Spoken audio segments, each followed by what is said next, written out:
ವಿಶ್ವವಿದ್ಯಾನಿಲಯದ ವಿವಿಧ ಚಟುವಟಿಕೆಗಳ ಸಂಕ್ಷಿಪ್ತ ವರದಿ ಮಂಡಿಸುವರು. ಆಡಳಿತ ಸದಸ್ಯರೇ, ಶೈಕ್ಷಣಿಕ ಪರಿಷತ್ ಸದಸ್ಯರೇ, ಈ ವರ್ಷ ಪದವಿ ಪಡೆಯುತ್ತಿರುವ ವಿದ್ಯಾರ್ಥಿಗಳೇ, ಈ ವಿಶ್ವವಿದ್ಯಾಲಯದ ನನ್ನೆಲ್ಲ ಸಹೋದ್ಯೋಗಿಗಳೇ, ಕಾರ್ಮಿಕ ಬಂಧುಗಳೇ, ಆಹ್ವಾನಿತ ಗಣ್ಯರೇ, ಮಹಿಳೆಯರೇ ಮತ್ತು ಮಹನೀಯರೇ, ಆಡಳಿತ ಮಂಡಳಿ ಮತ್ತು ಶೈಕ್ಷಣಿಕ ಪರಿಷತ್ನ ಸದಸ್ಯರ ಪರವಾಗಿ ಹಾಗೂ ನನ್ನ ವೈಯಕ್ತಿಕವಾಗಿ ಬೆಂಗಳೂರು ಕೃಷಿ ವಿಶ್ವವಿದ್ಯಾಲಯದ 32ನೇ ಘಟಿಕೋತ್ಸವ ಸಮಾರಂಭಕ್ಕೆ ಎಲ್ಲರನ್ನು ಆರ್ಥಿಕವಾಗಿ ಸ್ವಾಗತಿಸಲು ಅರ್ಪಿಸಿದ್ದೇನೆ. ನಮ್ಮ ಕರ್ನಾಟಕ ಸರ್ಕಾರದ ಗಣನೀಯ ರಾಜ್ಯಪಾಲರು, ಬೆಂಗಳೂರು ಕೃಷಿ ವಿಶ್ವವಿದ್ಯಾಲಯದ ಕುಲಾಧಿಪತಿಗಳು ಆದ ಶ್ರೀ TN ಚತುರ್ವೇದಿಯವರು ಈ ಘಟಿಕೋತ್ಸವ ಸಮಾರಂಭದ ಅಧ್ಯಕ್ಷತೆ ವಹಿಸಿ ವಿದ್ಯಾರ್ಥಿಗಳಿಗೆ ಪದವಿ ಪ್ರದಾನ ಮಾಡಲು ಪ್ರಿಪೇರ್ ಮಾಡಿ ಹೋಗಿ ಇಂದು ನಮ್ಮೊಳಗಿರುವುದು ನಮಗೆ ಹೆಮ್ಮೆಯ ವಿಚಾರವಾಗಿದೆ. ಸನ್ಮಾನ್ಯರು ಒಬ್ಬ ಸಮರ್ಥ ಆಡಳಿತರಾಗಿದ್ದು ಅನೇಕ ವೈದ್ಯಕೀಯ ಸ್ಥಾನಗಳನ್ನು ಅಲಂಕರಿಸಿ ತೆಗೆದುಕೊಂಡಿದ್ದಾರೆ. ಚಂಡೀಗಢದ ಮುಖ್ಯ ಆಯುಕ್ತರು, ಭಾರತ ಸರ್ಕಾರದ ಶಿಕ್ಷಣ ಮತ್ತು ಸಚಿವಾಲಯ, ಗೃಹಾಡಳಿತ ಮತ್ತು ನ್ಯಾಯ ಸಚಿವ ಕಾರ್ಯದರ್ಶಿಗಳು ಮತ್ತು ಭಾರತ ಸರ್ಕಾರದ ಹಣಕಾಸು ಅಧಿಕಾರಿಗಳು ಹಾಗೂ ಲೆಕ್ಕಪತ್ರ ಮಹಾನಿರ್ದೇಶಕರು ಅಂತ ಮುಖ್ಯವಾದ ಪತ್ರಿಕೆಗಳು ಶ್ರೀಯುತರು 2 ಅವಧಿಗೆ ಸದಸ್ಯರಾಗಿದ್ದು ಅನೇಕ ಸಂಸದೀಯ ಮಂಡಳಿಗಳ ಸಮಿತಿಯ ಅಧ್ಯಕ್ಷರಾಗಿ ಸದಸ್ಯರಾಗಿ ಹಾಗೆಯೇ ಹಣಕಾಸು ಸಮಿತಿಯ ಸಾರ್ವಜನಿಕ ಸಮಿತಿ, ವಿದೇಶಾಂಗ ನಗರ ಸಮಿತಿ ಇತ್ಯಾದಿ 15 ವಿಕಾಸ ಸಮಿತಿಗಳ ಸದಸ್ಯರಾಗಿ ಸೇರಿಸುತ್ತಾರೆ. ಶ್ರೀಯುತರು ಆಡಳಿತ ಮತ್ತು ಅಭಿವೃದ್ಧಿ ವಿಚಾರದಲ್ಲಿ ಈಗ ಅನೇಕ ಪುಸ್ತಕಗಳನ್ನು ರಚಿಸಿದ್ದು Indian journal of public administration ಪ್ರತಿ 28 ವರ್ಷಗಳ ಸುದೀರ್ಘ ಅವಧಿ ಸಂಬಂಧರಾಗಿ ಸೇರಿಸುತ್ತಾರೆ. ನಮ್ಮೆಲ್ಲರ ಪೂರ್ವ ಗೌರವದೊಂದಿಗೆ ತಮ್ಮನ್ನು ಈ ಸಮಾರಂಭಕ್ಕೆ ಸ್ವಾಗತಿಸುತ್ತೇನೆ. Respected Chancellor sir, I am honored to extend heartiest welcome to you here. ಈ ದಿನ ಕರ್ನಾಟಕ ಸರ್ಕಾರದ ಸಚಿವರು ಹಾಗೂ ನಮ್ಮ ಕೃಷಿ ವಿಶ್ವವಿದ್ಯಾಲಯದ ಸಹ ಕುಲಪತಿಗಳು ಆಗಿರುವ ಸನ್ಮಾನ್ಯ ಶ್ರೀ BS ಗೌರವನಿಯವರು ನಮ್ಮಲ್ಲಿರುವುದು ನಮ್ಮ ಭಾಗ್ಯವಾಗಿದೆ. ಶ್ರೀಯುತರು ಇಂಜಿನಿಯರಿಂಗ್ ಪದವೀಧರರಾಗಿದ್ದು 1960ರಲ್ಲಿ ಭಾರತೀಯ ನೌಕರರಿಗೆ 1965ರ ಭಾರತ ಪಾಕ್ ಸಮರದ ಭಾಗವಹಿಸಿದವರಿಗೆ 9ನೇ ಕರ್ನಾಟಕ ವಿಧಾನಸಭಾ ಸಂಸದರಾಗಿ ಸೇರಿಸುವುದು ಎಲ್ಲ ಸಮಿತಿಯನ್ನು ತಿಳಿಸುತ್ತಾರೆ. ಶ್ರೀಯುತರು ಡಾಕ್ಟರ್ ಕೃಷ್ಣಸ್ವಾಮಿ ಮತ್ತು ಶೈಕ್ಷಣಿಕ ಅಭಿವೃದ್ಧಿಗೆ ಮಾರ್ಗದರ್ಶನದ ಸೃಷ್ಟಿಯಾಗಿದ್ದು ಮಾನ್ಯರೇ, ನಮ್ಮ ರಾಜ್ಯದ ರೈತರ ಕಲ್ಯಾಣ ಹಾಗೂ ಕೃಷಿ ಪರಂಪರೆ ಕುರಿತಾದ ಒಂದು ದೃಢವಾದ ಅಚಲ ಆಸಕ್ತಿಯ ಬಗೆಗೆ ಅದು ನಮಗೆ ಸನ್ಮಾನದ ನಮಗೆ ತಮಗೆ ಈ ಸಂತೋಷದ ಸಮಾರಂಭಕ್ಕೆ ನಮ್ಮ ಹೃತ್ಪೂರ್ವಕ ಸ್ವಾಗತ ಬಯಸುತ್ತೇನೆ. ಈ ಸಮಾರಂಭದಲ್ಲಿ ನವದೆಹಲಿಯ ಭಾರತ ಸರ್ಕಾರದ ಜೀವ ತಂತ್ರಜ್ಞಾನ ವಿಭಾಗ ಮತ್ತು ತಂತ್ರಜ್ಞಾನ ಸಚಿವರಾದ ಕಾರ್ಯದರ್ಶಿಯಾದ ಡಾಕ್ಟರ್ ಶ್ರೀಮತಿ ಮಂಜುಳಾ ಶರ್ಮಾ ಅವರು ಮುಖ್ಯ ಅತಿಥಿಗಳಾಗಿ ನಮ್ಮಲ್ಲಿರುವುದು ನಮಗೆ ಅತ್ಯಂತ ಸಂತೋಷವಿದೆ. ಡಾಕ್ಟರ್ ಶ್ರೀಮತಿ ಮಂಜು ಶರ್ಮಾ ಅವರು 2001ರಲ್ಲಿ ಪ್ರಥಮ ವಿಷಯದಲ್ಲಿ ಪ್ರಥಮ ರ್ಯಾಂಕ್ ಸಹಿತ MSc ಪದವಿ ಪಡೆದು ಬಿ ಬರುತ್ತಾಯಿ ಮತ್ತು ಸುವರ್ಣ ಪದಕ ಸಾಧಿಸುವುದು. ತದನಂತರ ಅಮೆರಿಕ ಹೊರಟು ವಿಷಯದಲ್ಲಿ ಪೋಸ್ಟ್ ಡಾಕ್ಟರೇಟ್ ಪಡೆಯುತ್ತಿರುವ ನಮ್ಮೆಲ್ಲರ ನೆಚ್ಚಿನ ವಿದ್ಯಾರ್ಥಿಗಳು ಅತೀವ ವಾಸ್ತವ್ಯದಿಂದ ಈ ಸಮಾರಂಭ ಭಾವಿಸುತ್ತೇನೆ. ವಿಶ್ವವಿದ್ಯಾಲಯದ ಬೋಧನೆ, ಸಂಶೋಧನೆ ಮತ್ತು ವಿಸ್ತರಣಾ ಕಾರ್ಯಕ್ರಮ ನಿರ್ವಹಿಸಬೇಕೆಂಬ ಆದೇಶ ಪಡೆದಿದೆ. ಈ ಮೇರೆಗೆ ಈ 3 ವಿಶ್ವದ ಕ್ಷೇತ್ರಗಳಲ್ಲಿ ವಿಶ್ವವಿದ್ಯಾಲಯ ಪ್ರಾರಂಭದಲ್ಲೂ ಸಾಕಷ್ಟು ಪ್ರಗತಿ ಸಾಧಿಸಿದೆ. ಈ ಸಂದರ್ಭದಲ್ಲಿ ಪ್ರಸ್ತುತ ನಮ್ಮ ವಿಶ್ವವಿದ್ಯಾಲಯದ ಕಾರ್ಯಪದ್ಧತಿ ಹಾಗೂ ಅದರ ಮುಖ್ಯಾಂಶಗಳ ಕುರಿತು ಸಂಕ್ಷಿಪ್ತ ವರದಿಯನ್ನು ತಮ್ಮ ಮುಂದೆ ನನಗೆ ದೊಡ್ಡ ಸದಾವಕಾಶವಾಗಿ ಭಾವಿಸುತ್ತೇನೆ. ಕೃಷಿ ವಿಶ್ವವಿದ್ಯಾಲಯ ಜನರಿಗೆ ಸಂಬಂಧಿಸಿದ ಪ್ರತ್ಯೇಕ ಫಲವಾಗಿ ಕಳೆದ ವರ್ಷ ನಮ್ಮ ಕೃಷಿ ವಿಶ್ವವಿದ್ಯಾಲಯಕ್ಕೆ ಬೋಧನೆ, ಸಂಶೋಧನೆ ಮತ್ತು ವಿಸ್ತರಣಾ ಶಿಕ್ಷಣಗಳಲ್ಲಿ ಅತ್ಯುತ್ತಮ ಸಾಧನೆಗಾಗಿ ಪ್ರತಿಷ್ಠಿತವಾದ Sardar Patel outstanding ICMC award ಇದ್ರ ಜೊತೆಗೆ ನಾವು ಕೃಷಿ ವಿಧಾನ ಒಪ್ಪಿಕೊಂಡಿರುವ ಇತರ ಪ್ರಮುಖ ಯೋಜನೆಗಳೆಂದರೆ ವಿಶ್ವ ಬ್ಯಾಂಕ್ಗಳಿಂದ ಕೆರೆ ಅಭಿವೃದ್ಧಿಗೆ, ಬೆಂಗಳೂರು ಕೃಷಿ ವಿಶ್ವವಿದ್ಯಾಲಯದ ಸಲಹಾ ಸೇವೆಗೆ ಸುಮಾರು 22.9 ಕೋಟಿ ಈ ಆರ್ಥಿಕ ಮೊತ್ತದ ಕೆರೆ ಪದ್ಧತಿ ಸುಧಾರಣೆಗೆ ಮತ್ತು ಉತ್ಪಾದನಾ ಪದ್ಧತಿ ಅಭಿವೃದ್ಧಿಗೋಸ್ಕರ ಕೋಲಾರ ಮತ್ತು ತುಮಕೂರು ಜಿಲ್ಲೆಗಳಿಗೆ 5 ವರ್ಷ ಕಾರ್ಯಕ್ರಮ ನಾಗಾರ್ಜುನ ಮಾಡಿದೆ. ಇದಕ್ಕೆ ನಮ್ಮ ಪ್ರತಿಯೊಬ್ಬರ ಸದಸ್ಯರು ಈ ಒಂದು 25 ಲಕ್ಷ ಆಗಿದೆ. ಇದೇ ರೀತಿ ವಿಶ್ವ ಬ್ಯಾಂಕ್ಗಳಿಂದ ಸುಧಾರಣೆಗಾಗಿ ತರಬೇತಿ, ಯೋಜನಾ ನಿರೂಪಣೆ, ಮೌಲ್ಯಮಾಪನ, ರಾಷ್ಟ್ರದ ಇತ್ಯಾದಿ ಕಾರ್ಯಕ್ರಮಕ್ಕೆ ಕೃಷಿ ವಿಶ್ವವಿದ್ಯಾಲಯ ಸಲಹಾಗಿ ಸರ್ಕಾರ ಆಹ್ವಾನಿಸಿದೆ. ಜೊತೆಗೆ ಅದರಲ್ಲಿ ಪ್ರಥಮ ಬಾರಿಗೆ 1600 1.5 ಕೋಟಿ ರೂಪಾಯಿಗಳನ್ನ ನಮ್ಮ ಮಂಗಳೂರು ಡಿಸ್ಟ್ರಿಕ್ಟ್ ಕಾಲೇಜಿಗೆ ನಮ್ಮ ಹೆಬ್ಬೆಳ ಕೊಡಲಾಗಿದೆ. ಇದೇ ರೀತಿ ಕೃಷಿ ಸಂಸ್ಕರಣಾ ಕೇಂದ್ರಗಳು ಗ್ರಾಮೀಣರಿಗೆ ಉದ್ಯೋಗ ಉಳಿಸಲು ಮತ್ತು ಅವರ ಆದಾಯ ಹೆಚ್ಚಲು ಕೃಷಿ ಸಂಸ್ಕರಣಾ ಕೇಂದ್ರಗಳು ಸ್ಥಾಪನೆಗೆ ವಿಶ್ವವಿದ್ಯಾಲಯ ಭಾರತದಲ್ಲಿ ಮಾದರಿಯಾಗಿರುತ್ತದೆ. ಇತ್ತೀಚೆಗೆ ಸಾಧ್ಯತೆ ವಾಣಿಜ್ಯೀಕರಣಗೋಸ್ಕರ ನಮ್ಮ ಕೃಷಿಯಿಂದ ಪ್ರಾಥಮಿಕವಾಗಿ 3 ತಂತ್ರಜ್ಞಾನಗಳನ್ನ ವಾಣಿಜ್ಯೀಕರಿಸಲಾಗಿದೆ. ಅದು ಮುಖ್ಯವಾಗಿ ಒಂದು ಸೀಗಡಿ ಮೇನಲ್ಲಿ ಬಿಳಿ ಚುಕ್ಕೆ ವೈರಸ್ ಮತ್ತು ಮತ್ತೊಂದು ಟೊಮೊಟೊದಲ್ಲಿ ವೈರಸ್ ಹಾಗೂ ಮತ್ತೊಂದು ರಾಗಿ ತಂತ್ರ ತಯಾರಿಕೆಯಲ್ಲಿ ಈ ತಂತ್ರಜ್ಞಾನಗಳನ್ನ ನಾವು ವಾಣಿಜ್ಯೀಕರಿಸಿದ್ದೇವೆ. ಅದರಲ್ಲಿ ಸಣ್ಣ ಸಂಘಟನೆ ಪ್ರಥಮ ಬಾರಿಗೆ ವಿಶ್ವವಿದ್ಯಾಲಯ ಕೃಷಿ ಉದ್ಯಮಗೊಳಿರುವ ಖಾಸಗಿ, ಸಾರ್ವಜನಿಕ ಹಾಗೂ ಬಹುರಾಷ್ಟ್ರೀಯ ಸಂಸ್ಥೆಗಳೊಂದಿಗೆ ಪರಸ್ಪರ ಹಿತಾಸಕ್ತಿ ನೆರವಾಗುವಂತೆ ಹಾಗೂ ಹಣಕಾಸಿನೊಂದಿಗೆ 20ಕ್ಕೂ ಮಿಗಿಲಾದ ಸಂಸ್ಥೆಗಳೊಂದಿಗೆ ಸಂಶೋಧನೆ ಮತ್ತು ಅಭಿವೃದ್ಧಿಗಾಗಿ ಪರಸ್ಪರ ಲಾಭ ಕುರಿತಂತೆ ಒಪ್ಪಂದ ಮಾಡಿಕೊಂಡಿದ್ದೇವೆ. ಇದಲ್ಲದೆ ಗಾಂಧಿ ಕೃಷಿ ವಿಜ್ಞಾನ ಕೇಂದ್ರದ ಕೃಷಿ ಸಂಶೋಧನಾ ಯೋಜನೆಗೆ ಮಣ್ಣು ಮತ್ತು ಸಸ್ಯಗಳ ಲಘುಪೋಷಣದ ವಿಶೇಷ ಅಗತ್ಯವಾಗಿ ಪ್ರತ್ಯೇಕ ಪ್ರಯೋಗಾಲಯ ಮತ್ತು ತರಬೇತಿ ಕೊಠಡಿಯ ನಿರ್ಮಾಣಕ್ಕೆ ಕರ್ನಾಟಕ 19ನೇ ಮುಖ್ಯಸ್ಥರಾದ JP ಶೆಟ್ಟಿಯವರು ಸುಮಾರು 5 ಲಕ್ಷ ರೂಪಾಯಿ ಅನುದಾನ ನೀಡಲಾಗಿದೆ. ಜೊತೆಗೆ ಪಶುವೈದ್ಯಕೀಯ ಶಿಕ್ಷಣ ವಿದ್ಯಾರ್ಥಿಗಳು ಮತ್ತು ಶಿಕ್ಷಕರ ಬಿಡುವನ್ನು ಮೊಬೈಲ್ ವೈದ್ಯಕೀಯ ಕ್ಲಿನಿಕ್ಗಾಗಿ ಸುಮಾರು 7 ಲಕ್ಷ ರೂಪಾಯಿನ ವೆಚ್ಚದಲ್ಲಿ ಸಾಯುಧಾತ್ಮಕ ಭವನವನ್ನು ನಮ್ಮ ವಿಶ್ವವಿದ್ಯಾಲಯಕ್ಕೆ ಕನ್ನಡ ಕೊಡುಗೆಯಾಗಿ ನಿರ್ಮಾಣ ಕೊಟ್ಟಿದೆ. ಸಮಾರಂಭವನ್ನು ಒಟ್ಟಾರೆ 790 ವಿದ್ಯಾರ್ಥಿಗಳು ವಿವಿಧ ಪದವಿಗಳನ್ನು ಪಡೆದಿದ್ದು 480 ವಿದ್ಯಾರ್ಥಿಗಳು ಮಾತೃ ಪದವಿಯನ್ನು, 246 ವಿದ್ಯಾರ್ಥಿಗಳು ಮಾತೃ ಪದವಿಯನ್ನು ಮತ್ತು 60 ವಿದ್ಯಾರ್ಥಿಗಳು ಡಾಕ್ಟರ್ ಪದವಿಯನ್ನು ಪಡೆದಿದ್ದಾರೆ. ಬೆಂಗಳೂರು ಕೃಷಿ ವಿಶ್ವವಿದ್ಯಾಲಯದ ಇಂದಿನ 32ನೇ ಘಟಿಕೋತ್ಸವದಲ್ಲಿ ಪದವಿ ಪಡೆಯುತ್ತಿರುವ ಎಲ್ಲ ವಿದ್ಯಾರ್ಥಿ ಮತ್ತು ಪ್ರಶಸ್ತಿ ಪುರಸ್ಕಾರ ಪಡೆಯುತ್ತಿರುವ ಉತ್ಕೃಷ್ಟ ವಂದನೆಗಳು. ಮಾನ್ಯ ಪ್ರಧಾನಮಂತ್ರಿಗಳೇ, ತಾವು ಈ ಘಟಿಕೋತ್ಸವದ ಪ್ರಾರಂಭವನ್ನು ಘೋಷಿಸಬೇಕೆಂದು ವಿನಂತಿಸುತ್ತೇನೆ. Respected Chancellor, I have the honor to request you, sir, to declare the convocation open. Thank you. ಆದೇಶ ಪ್ರಮಾಣೀಕೃತ ಅಭ್ಯರ್ಥಿಗಳಿಗೆ ವಿಪ್ರದಾನ ಮಾಡುವ ಸಲುವಾಗಿ ಏರ್ಪಡಿಸಿದೆ. ಈಗ ಪದವಿಗಳನ್ನು ಪಡೆಯಲಿರುವ ಅಭ್ಯರ್ಥಿಗಳು ಎದ್ದು ನಿಲ್ಲುವುದು.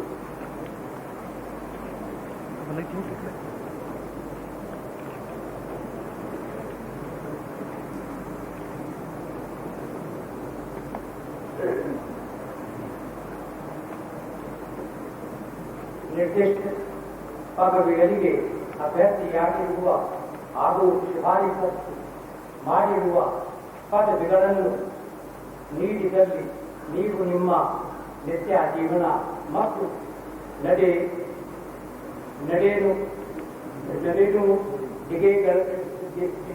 ಜಿಗಳಲ್ಲಿ ಈ ವಿಶ್ವವಿದ್ಯಾನಿಲಯದ सदस्य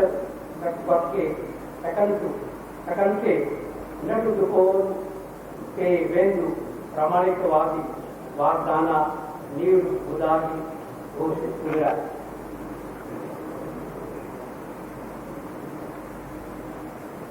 ಈಗ ಅಭ್ಯರ್ಥಿಗಳನ್ನು ಹಾಜರು ಪಡಿಸಬಹುದು. ಈಗ ಎಲ್ಲ ಅಭ್ಯರ್ಥಿಗಳು ದಯವಿಟ್ಟು ಕುಳಿತುಕೊಳ್ಳಿ. ಈಗ ಸ್ನಾತಕೋತ್ತರ ಶಿಕ್ಷಣ ನಿರ್ದೇಶಕರು ಸಮಕ್ಷಮದಲ್ಲಿ ಹಾಗೂ ಗೈರು ಹಾಜರಿಯಲ್ಲಿ ಇವರು ಡಾಕ್ಟರ್ ಫಿಲಾಸಫಿ ಪದವಿಗೆ ಅರ್ಹರೆಂದು ನಿರ್ಧರಿಸಲಾಗಿದೆ. ಇವರಿಗೆ ಡಾಕ್ಟರ್ ಫಿಲಾಸಫಿ ಪದವಿಗಳನ್ನು ನೀಡಬೇಕಾಗಿ ಕೋರುತ್ತೇನೆ. ಡಾಕ್ಟರ್ ಫಿಲಾಸಫಿ ಪದವಿಗಳನ್ನು ಸಮಕ್ಷಮದಲ್ಲಿ ತೆಗೆದುಕೊಳ್ಳುವ ಅಭ್ಯರ್ಥಿಗಳು ದಯವಿಟ್ಟು ಎದ್ದು ನಿಲ್ಲುವುದು.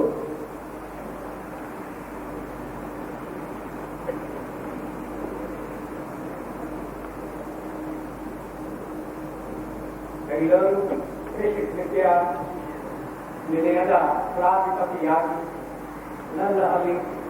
ನನ್ನಲ್ಲಿ ನೀಡಲಾಗಿರುವ ಅಧಿಕಾರ ಕರ್ತವ್ಯ ನಿಮಗೆ ಹಾಗೂ ಬೇರೆ ಹಾಜರಿಯಲ್ಲಿ ಪದವಿಗಳನ್ನು ಪಡೆಯುವ ಅಭ್ಯರ್ಥಿಗಳಿಗೆ ಈ ವಿಶ್ವವಿದ್ಯಾನಿಲಯದ ಡಾಕ್ಟರ್ ಆಫ್ ಫಿಲಾಸಫಿ ಪದವಿಗಳನ್ನು ಪ್ರದಾನ ಮಾಡುತ್ತಿದ್ದೇನೆ. Ramkumar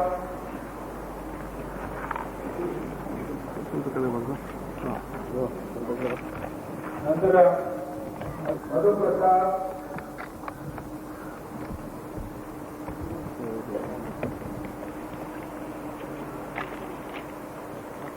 Govindagowda,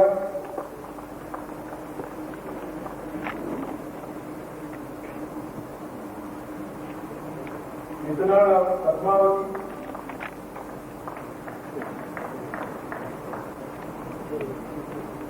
Madhuraj ಮುಲಗೂರ್,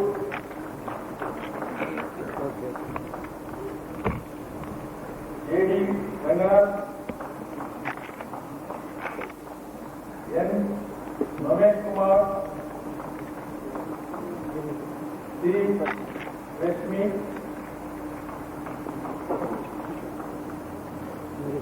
next agriculture microbiology,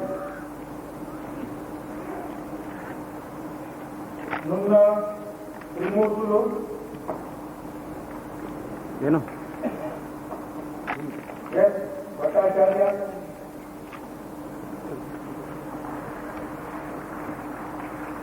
N Umashankar, next agronomy, K Murali, ಕೃಷಿ ಸಂಖ್ಯಾಶಾಸ್ತ್ರ, ಪಶು ವೈದ್ಯಕೀಯ ವಿಜ್ಞಾನ, ಕುಕ್ಕಟ ವಿಜ್ಞಾನ, ಹೈನು ವಿಜ್ಞಾನ ಹಾಗೂ ಮೀನುಗಾರಿಕೆ ವಿಜ್ಞಾನ ಇವುಗಳಲ್ಲಿ ಮಾಸ್ಟರ್ ಪದವಿಗಳನ್ನು ಪಡೆಯಲು ಅರ್ಹರಾಗಿದ್ದಾರೆಂದು ಪರೀಕ್ಷಿಸಿ ನಿರ್ಧರಿಸಲಾಗಿರುವ ಅಭ್ಯರ್ಥಿಗಳನ್ನು ಪಟ್ಟಿಯಲ್ಲಿ ನಮೂದಿಸಿರುವಂತೆ ಗೌರವಪೂರ್ವಕವಾಗಿ ಹಾಜರುಪಡಿಸಿದ್ದೇನೆ.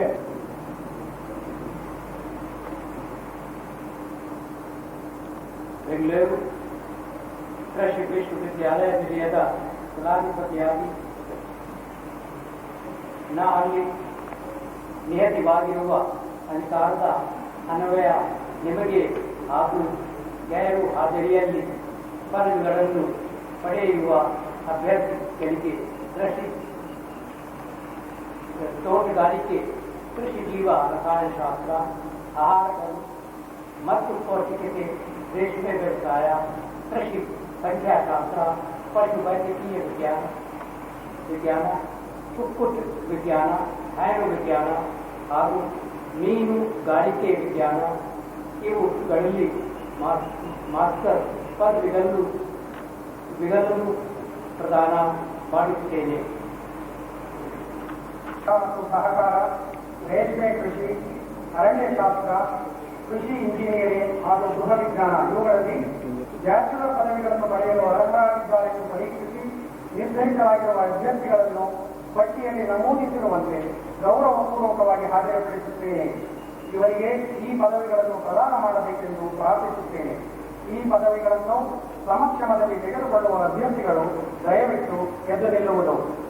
ತಮಗೆ ಪಶುವೈದ್ಯಕೀಯ ವಿಜ್ಞಾನ ಮತ್ತು ಪಶುಸಂಗೋಪನೆ, ಮೀನುಗಾರಿಕೆ ವಿಜ್ಞಾನ ಹಾಗೂ ಹೈನು ತಾಂತ್ರಿಕತೆ ಇವುಗಳಲ್ಲಿ ಬ್ಯಾಚುಲರ್ ಪದವಿಗಳನ್ನು ಪಡೆಯಲು ಅರ್ಹರಾಗಿದ್ದಾರೆಂದು ಪರೀಕ್ಷಿಸಿ ನಿರ್ಧರಿಸಲಾಗಿರುವ ಅಭ್ಯರ್ಥಿಗಳನ್ನು ಪಟ್ಟಿಯಲ್ಲಿ ನಮೂದಿಸುವಂತೆ ಗೌರವಪೂರ್ವಕವಾಗಿ ಹಾಜರುಪಡಿಸುತ್ತೇವೆ.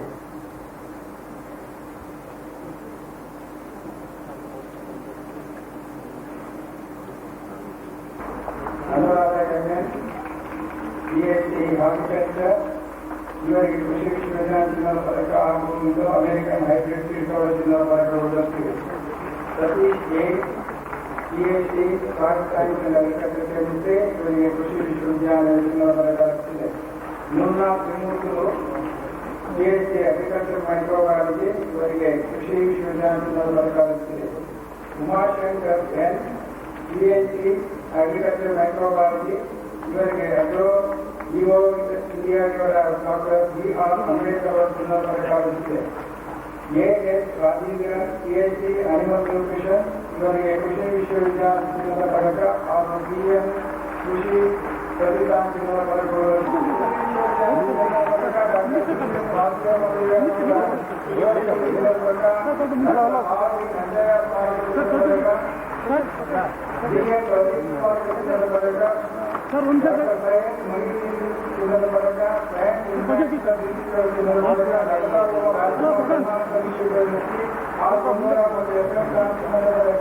ಒಟ್ಟು ಇವರಿಗೆ 10 ಪ್ರಶಸ್ತಿಗಳಿವೆ.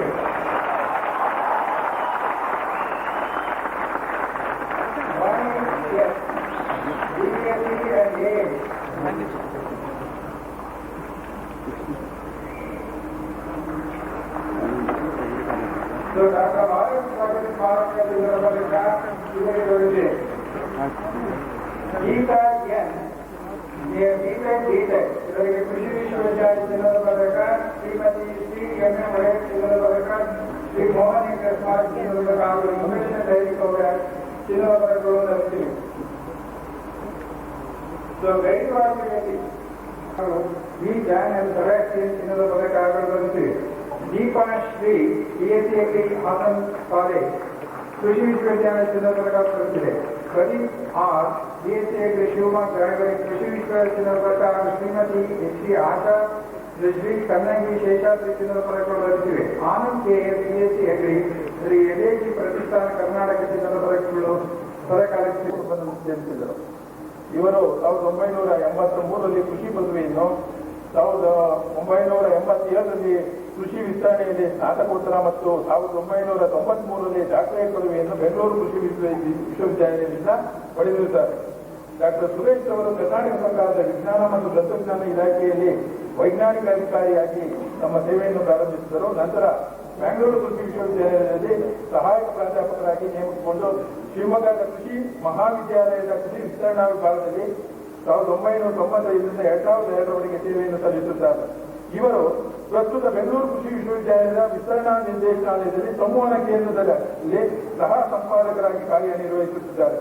ಶ್ರೀಯುತರು ಶಿವಮೊಗ್ಗದ ಕೃಷಿ ಮಹಾವಿದ್ಯಾಲಯದಲ್ಲಿ ಸಹಾಯಕ ಪ್ರಾಧ್ಯಾಪಕರಾಗಿ ವಿದ್ಯಾರ್ಥಿಗಳಿಗೆ ಅನೇಕ ವಿನೂತನ ಬೋಧನಾ ಕ್ರಮಗಳನ್ನು ಅಳವಡಿಸಿರುವ ಜೊತೆಗೆ ಕಡಿಮೆ ಖರ್ಚಿನಲ್ಲಿ ಬೋಧನಾ ಮತ್ತು ಕಲಿಕಾ ಸಾಮಗ್ರಿಗಳನ್ನು ತಯಾರಿಸಿ ತಮ್ಮ ಬೋಧನಾ ಕಾರ್ಯದಲ್ಲಿ ಯಶಸ್ವಿಯಾಗಿ ಬೆಳೆಸಿರುತ್ತಾರೆ ಹಾಗೂ ಕೆಲವಾರು ಪ್ರಾಯೋಗಿಕ ಕೈಪಿಡಿಗಳನ್ನು ರೂಪಿಸಿದ್ದಾರೆ.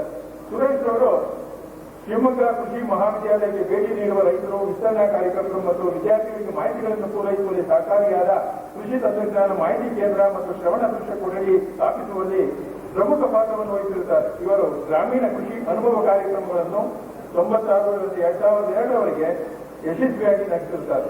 ಶ್ರೀಯುತರು ತಮ್ಮ ಡಾಕ್ಟರೇಟ್ ಪದವಿಯಲ್ಲಿ ಬೆಂಗಳೂರಿನ ಕೃಷಿ ವಿಶ್ವವಿದ್ಯಾಲಯದಿಂದ 1993ನೇ ಸಾಲಿನ ಚಿನ್ನದ ಪದಕವನ್ನು ಪಡೆದಿದ್ದು 18 ಸಂಶೋಧನಾ ಲೇಖನ, 20 ಜನಪ್ರಿಯ ವಿಜ್ಞಾನ ಲೇಖನ ಮತ್ತು 2 ಪುಸ್ತಕಗಳನ್ನು ಪ್ರಕಟಿಸಿರುತ್ತಾರೆ. ಇವರು ಕೃಷಿ ತಂತ್ರಜ್ಞಾನ ಸಂಸ್ಥೆ ಶಿವಮೊಗ್ಗ ಘಟಕವನ್ನು ಸ್ಥಾಪಿಸುವಲ್ಲಿ ಪ್ರಮುಖ ಪಾತ್ರವನ್ನು ವಹಿಸಿ ಅದರ ಕಾರ್ಯದರ್ಶಿಯಾಗಿ 2002 ಸೇವೆ ಸಲ್ಲಿಸುತ್ತಾರೆ. ಡಾಕ್ಟರ್ SP ಸುರೇಶ್ ಅವರು ಶಿಕ್ಷಣ ಕ್ಷೇತ್ರದಲ್ಲಿ ಸಲ್ಲಿಸಿರುವ ಗಣನೀಯ ಸೇವೆಯನ್ನು ಪರಿಗಣಿಸಿ ಬೆಂಗಳೂರು ಕೃಷಿ ವಿಶ್ವವಿದ್ಯಾಲಯವು 2002 ಮತ್ತು 3ನೇ ಸಾಲಿನ ಭಾರತೀಯ ಕೃಷಿ ಅನುಸಂಧಾನ ಪರಿಷತ್ತಿನ ಅತ್ಯುತ್ತಮ ಶಿಕ್ಷಕ ಪ್ರಶಸ್ತಿಯನ್ನು ನೀಡಲು ಅರ್ಪಿಸುತ್ತದೆ. ಪ್ರಾಧ್ಯಾಪಕರು ಹಾಗೂ ಸಂಶೋಧನಾ ಇಂಜಿನಿಯರ್ ವಿಶ್ವವಿದ್ಯಾಲಯ ಪ್ರಸ್ತುತ ಅಖಿಲ ಭಾರತ ಜನಗಣ ಪ್ರಯೋಜನ ಸೇವೆ ಸಂಚರಣ ತಂತ್ರಜ್ಞಾನಗಳಲ್ಲಿ ಪ್ರಾಧ್ಯಾಪಕ ಹಾಗೂ ಸಂಶೋಧನಾ ಇಂಜಿನಿಯರ್ ಆಗಿ ಕಾರ್ಯನಿರ್ವಹಿಸುತ್ತಿದ್ದಾರೆ. ಶ್ರೀಯುತ ಕಾರ್ಯಸಾಧನೆಗಳಾದ ಗಂಡು ಕೃಷಿ ಸಂಶೋಧನಾ ಕೇಂದ್ರದ ಸ್ಥಾಪನೆ ಹಾಗೂ ಕೊಯ್ಲು ಸಾಧನೆ ಅಭಿವೃದ್ಧಿಯಿಂದ ಗ್ರಾಮೀಣ ರೈತ ಸಮುದಾಯದ ಆರ್ಥಿಕತೆಯನ್ನು ಉತ್ತಮಗೊಳಿಸಲಿ, ನೀರು ಉದ್ಯಮದ ಸಾಧನೆ ಮತ್ತು ಸೇವೆಯನ್ನು ಪರಿಗಣಿಸಿ ಬೆಂಗಳೂರು ಕೃಷಿ ವಿಶ್ವವಿದ್ಯಾಲಯವು ಡಾಕ್ಟರ್ ಸಿ ರಂಗಣ್ಣ ಅವರಿಗೆ 2002ನೇ ಸಾಲಿನ ನಾಗಮ್ಮ ದಾತೇಶ್ವರ ಪ್ರಶಸ್ತಿಯನ್ನು ಪ್ರಕಟಿಸುತ್ತದೆ.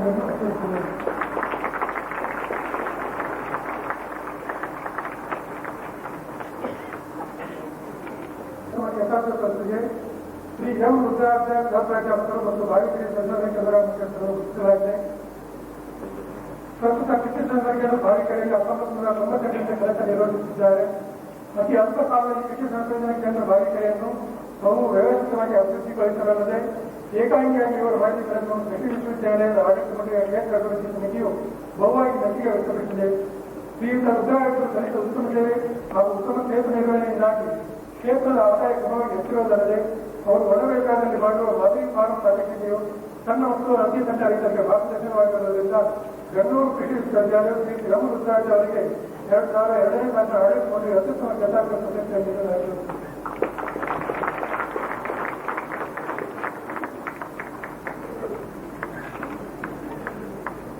2002ನೇ ಸಾಲಿನ ಮಿಸಸ್ ಜುವಾರಿ ಇಂಡಸ್ಟ್ರೀಸ್ ಕೃಷಿ ವಿಸ್ತರಣಾ ಸಮಯ ಮೆಸರ್ಸ್ ಜುವಾರಿ ಇಂಡಸ್ಟ್ರೀಸ್ ಲಿಮಿಟೆಡ್ ಅತ್ಯುತ್ತಮ ವಿಸ್ತರಣಾ ಕಾರ್ಯಕರ್ತ ಪ್ರಶಸ್ತಿಯನ್ನು ಪಡೆದಂತ ಶ್ರೀ ಬಿ ಧನಂಜಯ ಅವರನ್ನು ಪರಿಚಯ ಮಾಡಿಸಿದ್ದೇನೆ. ಶ್ರೀ ಬಿ ಧನಂಜಯ ಅವರು ಬಳ್ಳಾರಿ ಜಿಲ್ಲೆಯ ಕೂಡ್ಲಿಗಿ ತಾಲೂಕಿನ ರೈತ ಕುಟುಂಬದಲ್ಲಿ 1966ರಲ್ಲಿ ಜನಿಸಿದರು. ಇವರು ಬೆಂಗಳೂರು ಕೃಷಿ ವಿಶ್ವವಿದ್ಯಾಲಯದಿಂದ 1993ರಲ್ಲಿ BSc ಕೃಷಿ ಮಾಡಿದರೆ ಹಾಗೂ 1995ರಲ್ಲಿ ಕೃಷಿ ವಿಸ್ತರಣೆಯಲ್ಲಿ MSc ಪದವಿ ಪಡೆದಿದ್ದಾರೆ. ಇವರು 1995ರಲ್ಲಿ ಬೆಂಗಳೂರು ಕೃಷಿ ವಿಶ್ವವಿದ್ಯಾಲಯದ ಸೇವೆಗೆ ಮಂಗಳೂರಿನಲ್ಲಿ ವಿಸ್ತರಣಾ ಶಿಕ್ಷಣ ಘಟಕದಲ್ಲಿ ವಿಸ್ತರಣಾ ಮಾರ್ಗದರ್ಶಿಯಾಗಿ ಸೇರಿ ಕಾರ್ಕಳ ತಾಲೂಕಿನಲ್ಲಿ 3 ವರ್ಷಗಳ ಕಾಲ ಹಾಗೂ ಗಂಟಗಡಿ ತಾಲೂಕಿನಲ್ಲಿ 2 ವರ್ಷದ ಕಾಲ ಕಾರ್ಯನಿರ್ವಹಿಸಿದ್ದಾರೆ. ಅನಂತರ 2005ರಲ್ಲಿ ಸಹಾಯಕ ಪ್ರಾಧ್ಯಾಪಕ ಪದವಿಗೆ ಬಡ್ತಿ ಹೊಂದಿ ಕಾರ್ಕಳ ತಾಲೂಕಿನ ಮುಖಂಡರು.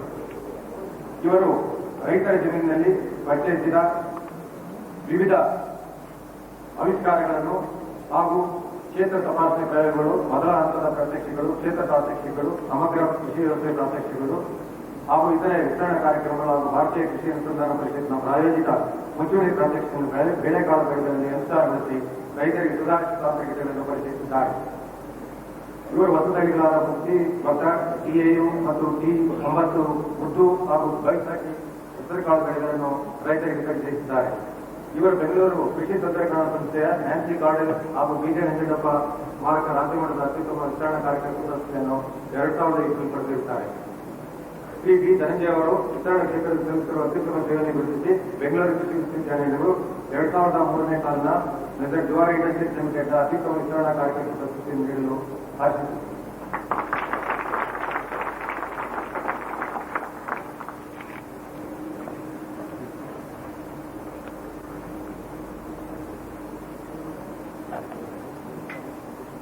ಶ್ರೀಮತಿ SP ಆಚಾರ್ಯ ಶೇಷಾದ್ರಿ ಅವರು ಆಧುನಿಕ ನಗರ ಸಂಸ್ಕೃತಿಯ ಪರಿಸರದಲ್ಲಿ ಜನಿಸಿ ಉನ್ನತ ವಿದ್ಯಾಭ್ಯಾಸ ಪಡೆದು ಹಳ್ಳಿಗಾಡಿನ ಬದುಕಿನಲ್ಲಿ ತಮ್ಮನ್ನು ತೊಡಗಿಸಿಕೊಂಡು ಅಲ್ಲಿಯ ಪರಿಸರಕ್ಕೆ ಹೊಂದಿಕೊಂಡಿರುವ ಅಪರೂಪದ ಮಹಿಳೆ. ಇವರು ಮೈಸೂರು ವಿಶ್ವವಿದ್ಯಾಲಯದ ಮಾನವ ವಿಭಾಗದಲ್ಲಿ 1979ರಲ್ಲಿ ಸಮಾಜ ಶಾಸ್ತ್ರದಲ್ಲಿ MA ಪದವಿ ಗಳಿಸಿದರು. ನಂತರ ಶಿವಮೊಗ್ಗ ಕಸ್ತೂರಬಾ ಪದವಿ ಕಾಲೇಜಿನಲ್ಲಿ 1 ವರ್ಷಕ್ಕೆ ಹೆಚ್ಚು ಸಮಯ ಉಪನ್ಯಾಸಕರಾಗಿ ಕಾರ್ಯನಿರ್ವಹಿಸಿದ್ದಾರೆ. ಇವರು ವಿವಾಹದ ನಂತರ 1980ರಿಂದ ಶಿವಮೊಗ್ಗ ಜಿಲ್ಲೆಯ ಚಿತ್ರಹಳ್ಳಿ ತಾಲೂಕು ಕನ್ನಂಗಿ ಗ್ರಾಮದಲ್ಲಿ ನೆಲೆಸಿ ಕುಟುಂಬದವರ ಪಾರಂಪರಿಕ ಕೃಷಿಯಲ್ಲಿ ಸಂಪೂರ್ಣವಾಗಿ ತೊಡಗಿಸಿಕೊಂಡರು. ಶ್ರೀಮತಿ ಆಚಾರ್ಯ ಅವರು ಸಾಂಪ್ರದಾಯಿಕ ಬೆಳೆಗಳಾದ ಭತ್ತ, ಅಡಿಕೆ, ಬಾಳೆ, ಮಾವು, ಕಾಳುಮೆಣಸು, ಕಾಫಿ ಮುಂತಾದವುಗಳಲ್ಲದೆ ಕಳೆದ 10 ವರ್ಷಗಳಿಂದ 4 ಎಕರೆ ಪ್ರದೇಶದಲ್ಲಿ ವೆನಿಲಾ, 4 ವರ್ಷಗಳಿಂದ 1 ಎಕರೆ ಆಂಥೋರಿಯಂ ಮತ್ತು ಬರ್ಡ್ ಆಫ್ ಪ್ಯಾರಡೈಸ್ ಸೊಪ್ಪು ಕೃಷಿಯನ್ನು ವಿಶೇಷವಾಗಿ ಕೈಗೊಂಡಿದ್ದಾರೆ. ಇದಲ್ಲದೆ ಅಪರೂಪದ ಸಾಂಬಾರು ಬೆಳೆಯಾದ ಜಾಯಿಕಾಯಿ ಗಿಡಗಳನ್ನು 3 ಎಕರೆ ಅಡಿಕೆ ಪ್ರದೇಶದಲ್ಲಿ ಅಂತರ ಬೆಳೆಯಾಗಿ ಕೃಷಿ ಮಾಡುತ್ತಿದ್ದಾರೆ. ಪುಷ್ಪ ಕೃಷಿಯಲ್ಲಿ ಇವರು ಆಧುನಿಕ ತಂತ್ರಜ್ಞಾನಗಳಾದ ನೆರಳಿಡುವ ಬಲೆ ಮತ್ತು ಇಬ್ಬನಿಕರೆ ಅಳವಡಿಸಿದ್ದು ಉತ್ತಮ ಇಳುವರಿ ಪಡೆದಿದ್ದಾರೆ. ಇದಲ್ಲದೆ ಟ್ರೈಕೋಡರ್ಮಾ ಶಿಲೀಂಧ್ರ ಕೃಷಿ ಮತ್ತು ಎರೆಹುಳು ಸಾಕಾಣಿಕೆಯನ್ನು ಮಾಡಿದ್ದು ಸಾವಯವ ಕೃಷಿಗೆ ಹೆಚ್ಚು ಪ್ರಾಧಾನ್ಯತೆ ನೀಡುತ್ತಿದ್ದಾರೆ. ತೋಟಗಾರಿಕೆಯಲ್ಲಿ ಜ್ಞಾನ ಮತ್ತು ಅನುಭವವನ್ನು ಪಡೆದು ವಿವಿಧ ಕಾರ್ಯಾಗಾರಗಳಲ್ಲಿ ಭಾಗವಹಿಸಿದ್ದಾರೆ. 1999ರಲ್ಲಿ ಇಸ್ರೇಲ್ ಜರುಗಿದ ಅಗ್ರಿಟೆಕ್ ಎಕ್ಸ್ಪೋದಲ್ಲಿ ಭಾಗವಹಿಸಿದ್ದಾರೆ. ತೋಟಗಾರಿಕೆ ಅಭಿವೃದ್ಧಿ ವಿಶೇಷವಾಗಿ ಕಲಿಕೆಯ ಸೇವೆಯನ್ನು ಗುರುತಿಸಿ ನಾಗರಿಕಾರಿಕೆ ಮತ್ತು ಸನ್ಮಾನ ಪತ್ರಗಳನ್ನು ಒಳಗೊಂಡ 2001ನೇ ಸಾಲಿನ ರಾಜ್ಯಮಟ್ಟದ MS ಮರಿಗೌಡ ಅತ್ಯುತ್ತಮ ತೋಟಗಾರಿಕಾ ರೈತ ಪ್ರಶಸ್ತಿಯನ್ನು ಶ್ರೀಮತಿ ಆಚಾರ್ಯ ಶೇಷಾದ್ರಿ ಅವರಿಗೆ ಪ್ರದಾನ ಮಾಡಲು MS ಮರಿಗೌಡ ಪ್ರಶಸ್ತಿ ಮತ್ತು ಕೃಷಿ ವಿಶ್ವವಿದ್ಯಾಲಯ ಆರಂಭಿಸಿದ್ದಾರೆ. ಆಲಗುಂದಿ ಗ್ರಾಮದಲ್ಲಿ 1942ರಲ್ಲಿ ಜನಿಸಿದರು. ಇವರು 57 ಎಕರೆ ನೀರಾವರಿ ಮತ್ತು 69 ಎಕರೆ ತೋಟದ ಜಮೀನು ಹೊಂದಿದ್ದು 15 ಎಕರೆ ಪ್ರದೇಶದಲ್ಲಿ ಸಾಂಸ್ಕೃತಿಕ ಜಾತಿ ದ್ರಾಕ್ಷಿ, 13 ಎಕರೆ ಪ್ರದೇಶದಲ್ಲಿ ಸುಪರಿ, ಕೇಸರಿ ಮತ್ತು ಬೈರಿ ಜಾತಿ ಮಾವು, 10 ಎಕರೆ ಪ್ರದೇಶದಲ್ಲಿ ಕಾಗಡಿ ಬೆಳೆ ನಿಂಬೆ, 10 ಎಕರೆಯಲ್ಲಿ ಬಿಕೆ ಮೊಂದು ಮತ್ತು ಉರಗಂ ಜಾತಿ ಹುಣಸೆ ಹಾಗೂ 2 ಎಕರೆ ಪ್ರದೇಶದಲ್ಲಿ ಲಕ್ನೋ 40 ಮತ್ತು ಕೇರಳವನ್ನು ಬೆಳೆದಿದ್ದಾರೆ. 19 ಎಕರೆ ಪ್ರದೇಶದಲ್ಲಿ ಸಿಂಧೂರು ಜಾತಿಯ ದಾಳಿಂಬೆಯನ್ನು ಕಳೆದ 2002ನೇ ಸಾಲಿನಿಂದ ಫಸಲು ನೀಡಲು ಪ್ರಾರಂಭವಾಗಿದೆ. ಎಲ್ಲ ತೋಟಗಾರಿಕಾ ಬೆಳೆಗಳು ನೀರಿನ ಮಿತ ಹಾಗೂ ಸಮರ್ಪಕ ಬಳಕೆಗಾಗಿ ಹನಿ ನೀರಾವರಿ ಪದ್ಧತಿಯನ್ನು ಅಳವಡಿಸಿದ್ದಾರೆ. ಶ್ರೀ ಪಾಟೀಲ್ ಅವರು ಬೆಳೆಗೆ ಶಿಫಾರಸು ಮಾಡಿದ ರಾಸಾಯನಿಕ ಗೊಬ್ಬರಗಳನ್ನು ಶೇಕಡ 50ರಷ್ಟು ಕಡಿಮೆ ಪ್ರಮಾಣದಲ್ಲಿ ಉಪಯೋಗಿಸಿ ಸಾವಯವ ಗೊಬ್ಬರಗಳಿಗೆ ಹೆಚ್ಚಿನ ಮಹತ್ವ ನೀಡಿ ಸ್ವತಃ ತಯಾರಿಸಿದ ಬೀವನೆ ಹಿಂಡಿ ಹಾಗೂ ಎರೆಹುಳ ಗೊಬ್ಬರಗಳನ್ನು ಉಪಯೋಗಿಸಿದ್ದಾರೆ. ಸಾವಯವ ಗೊಬ್ಬರಗಳು ರೋಗ ಮತ್ತು ಕೀಟಗಳ ಬಾಧೆಯನ್ನು ಕಡಿಮೆ ಮಾಡುವುದಲ್ಲದೆ ಮಾರುಕಟ್ಟೆಯಲ್ಲಿ ಗ್ರಾಹಕರ ಮನಸ್ಸಿನ ರೈತರಿಗೆ ಹೆಚ್ಚಿನ ಬೆಲೆ ಪಡೆಯಲು ಸಹಕಾರಿಯಾಗಿದೆ ಎಂಬುದು ಅವರ ಅಭಿಪ್ರಾಯ. ಶ್ರೀ ಪಾಟೀಲ್ ಅವರು ವಿತರಣಾ ಶಿಕ್ಷಣ ಘಟಕ ಬಾಗಲಕೋಟೆ ಮತ್ತು ತೋಟಗಾರಿಕೆ ಇಲಾಖೆಯಿಂದ ತಾಂತ್ರಿಕ ಮಾಹಿತಿ ಪಡೆಯುತ್ತಿದ್ದು ಫಲವನ್ನು ಸ್ವಂತ ವಾಹನದ ಮೂಲಕ ಪಟ್ಟಣ ಪ್ರದೇಶದ ರವಾನೆ ಮಾರಾಟ ಮಾಡುತ್ತಿದ್ದಾರೆ. ಇದಲ್ಲದೆ ಹೊರ ರಾಜ್ಯಗಳ ನಗರಗಳಾದ ಕೋಲ್ಕತ್ತಾ, ಗೋವಾ, ಹೈದರಾಬಾದ್, ಮುಂಬೈ ಮತ್ತು ಇಂದೋರ್ಗಳ ಉತ್ಪನ್ನವನ್ನು ಮಾರಾಟಗೊಳಿಸುತ್ತಿದ್ದಾರೆ. ಇವರು ಅನೇಕ ಸಂಘ ಸಂಸ್ಥೆಗಳಿಗೆ ಅಧ್ಯಕ್ಷರಾಗಿ ಸದಸ್ಯರಾಗಿ ದುಡಿದಿದ್ದಾರೆ.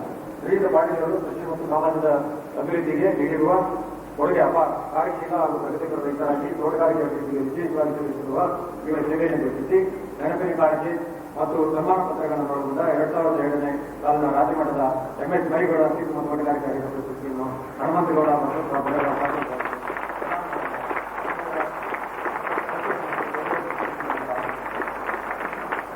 Vice Chancellor, faculty, guests, the media, and my very dear students.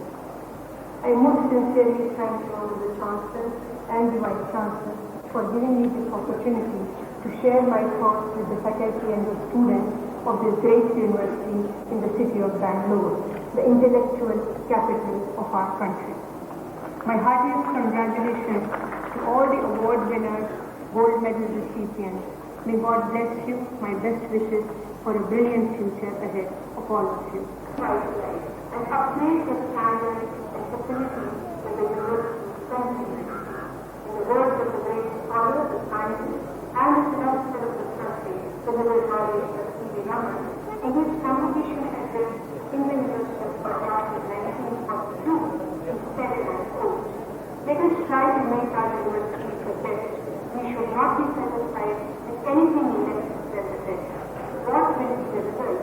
Instead of a great many of our young men going out of country, let us remain here and strive to advance our reputation, and that will make us strive for many more good things." Unquote. Which other city has been so fortunate as Bangalore, which became the Karmabhumi of this great Indian scientist, the pride of our nation? Rich biodiversity of our country, a large gene pool which we possess, the limited arable land from where we can produce more and more growing population, the tools of genomics will have to be integrated with the advanced agricultural research to give the best products and technologies for the farmers. The genomics promises to transform the drug-making business and will lead to the development of new and useful organisms.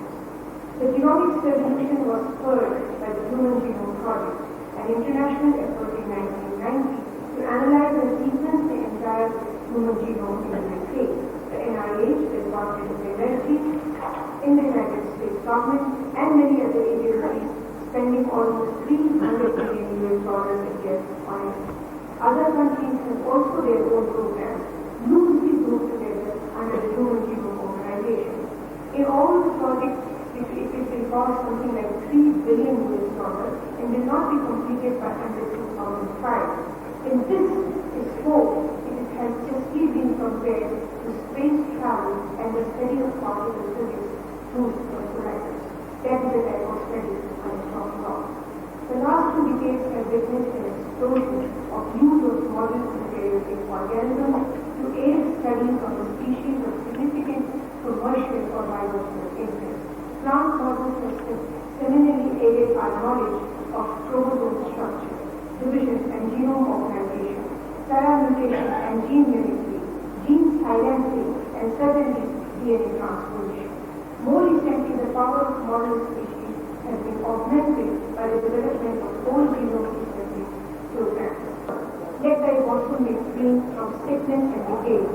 May we through long life be active and vigilant and serve thee with Games. And once again, my heartiest congratulations to all of you, the younger people who have won medals and awards, and I speak the bright future of this country in your recognition.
Thank you.